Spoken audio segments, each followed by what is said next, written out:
দুপুরের খাবারের কথা কি খেয়াল থাকে? খেয়ালও থাকে না। দেখেন আল্লাহর কি রহমত, আল্লাহর কি করুণা।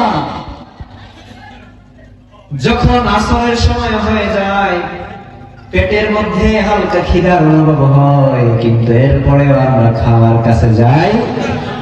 কিন্তু আপনি দেখেন রমজানের বাহিরে যদি এইটা হইতো, তাহলে আমাদের মেজাজটা গরম হয়ে যাইত।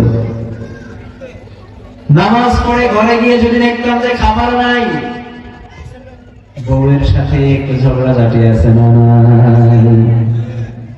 দুপুরের খাবার যদি একটু দেরি হয়ে যায়, বিবিরে গিয়ে একটু ঝগড়া মারে, একটু ভাতিমা কি বলেন, আছে না নাই?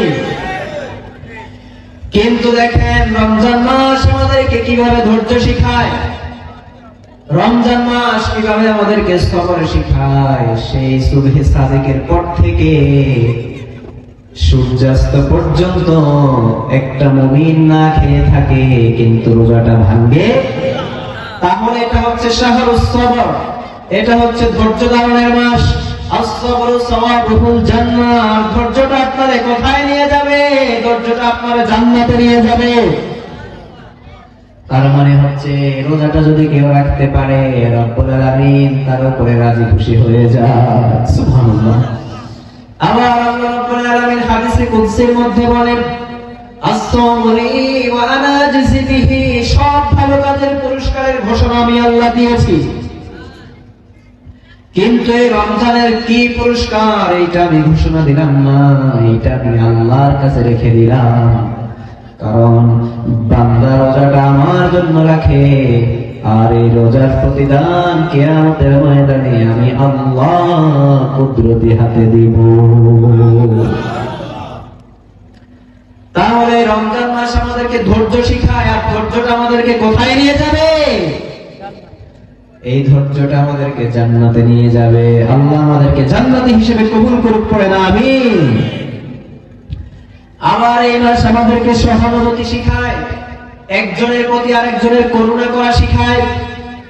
রমজান যখন আসে তখন আমরা মানুষের দাওয়াত দিই, ইফতার খাওয়াই। এই যে একটা করুণা, এই যে একটা সহানুভূতি, ওয়াহুয়া শাহরুল মুআসাহ, পরস্পরের সম্পর্ক বৃদ্ধি পায়। সুবহানাল্লাহ পড়েন।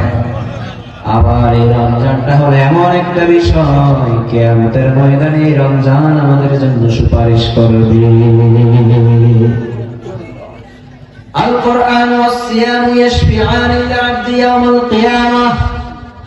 দুইটা জিনিস কিয়ামতের ময়দানে সুপারিশ করবে, আপনি জেনে নেন। একটা হচ্ছে কোরআন, আর একটা হচ্ছে রমজান। সুবহানাল্লাহ। এই দুইটা জিনিস আমাদেরকে সুপারিশ করবে। এই রমজানের সুপারিশ আমরা পাইতে চাই কি চাই না?